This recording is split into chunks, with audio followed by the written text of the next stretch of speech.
Emotional control in football, a lesson every young and aspiring sports player should learn. This past weekend, I had an interesting interaction with a 14-year-old and how this particular moment became a teaching moment. I want to share that with you today.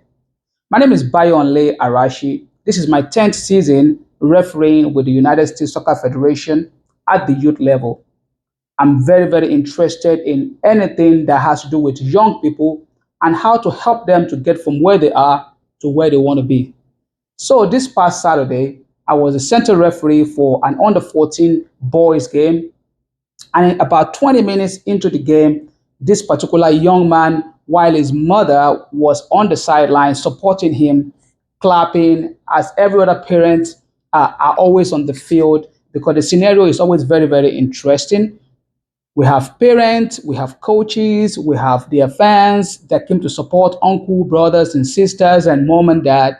And it's always a very, very fun atmosphere. This young man suddenly just said, "Shut up." Of course, I knew he wasn't talking to me because that definitely would be a straight red card for a very, very disciplinary action. But I saw that he was turning towards the parent. I had to make this a very teachable moment for him. As much as I knew it was emotional, I still have to remain calm and fair and consistent with the decision because this is what you have to do as a leader on the field and as a person that has the responsibility to handle the game. I pulled this young 14-year-old over and I asked him, "Who was that at?" And he said, "Referee, it wasn't at you, it was at my mom."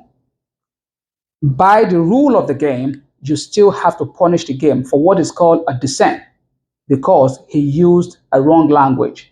So I gave him a yellow card, and the coach of his team, seeing this and seeing the engagement between myself and him, thought he was in a bigger trouble. And the coach suddenly called me and said, "Referee, I want to take him out." So I let the young man go out and got substituted from the game, and he went out. A few minutes later, he came back on the field and he came to apologize straight to me. But I knew the game had to end and I had to make further help to help this young man to teach him and every other person on the field the importance of respect. Young people, if you are aspiring to get to the top in your sport, in your game, in your profession, respect is very, very important. Yes, you can be skillful. Yes, you can be talented. Yes, you might be a very, very good at your game. But if you lack the needed character to remain humble, to remain respectful, the chance of you making it to the top is very, very, very narrow. You need to be aware that more than anything else, attitude is one of the things coaches, scouts, and whoever that, or maybe college coaches, or even your high school coach is always looking out for. The importance of you having the right attitude to continue despite the emotion that runs very high in the games. Because we know that the game of football or soccer, as we call it in the United States, is very, very connected with emotions. But you have to continue to remain very logical, patient, and humble in your decision. At the end of the game, the young man came back to me again and apologized a second time. And I felt he was really, really a good kid. So I took a further opportunity to give him more pep talk because he was really good as he got a goal for his team during that game. I let him know that, hey, you can remain calm when you're about to say something. And more importantly, that is your mom that came to support you. So you have to always be aware that your parents will not always be there. So while they are there, you better enjoy it. Enjoy every moment with your family, supporting your career, loving you through your failures, loving you through your challenges, loving you through your tough moments in life. And he said, "Thank you." Respect is a key tool to becoming a professional or to get to the top in any career, especially in sports.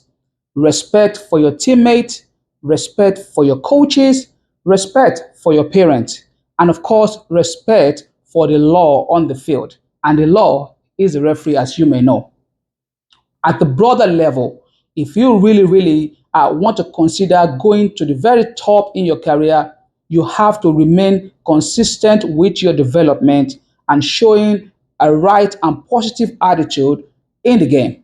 I have watched over time in the last 10 seasons that I have been refereeing at the youth level that these incidents are becoming more common among young people, ages 13 and above. They have a very short temper. The communication skill can get better because some of them cannot even use the right word. And it is also important for coaches and referees to teach the importance of communication to our young people.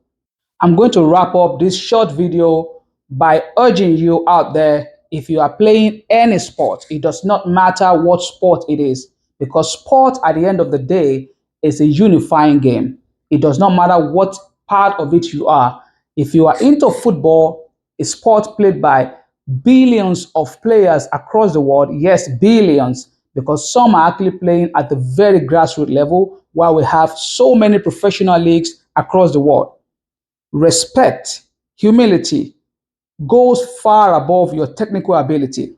You have to know this, and you have to know that it's going to be it's going to be needed handy for you as you go up in life. I hope you're able to learn a valuable lesson from this. If you have had such incident before or experienced this kind of incident on the field, share below in the video and we'll continue discussion. I will see you again next time. My name is Bayonle Arashi. Take care of yourself. Your comments, suggestions, and ideas are welcome. Follow Bayonle on all social media platforms at Bayonle Arashi, or visit www.bayonlearashi.com for coaching and speaking engagements. See you next time.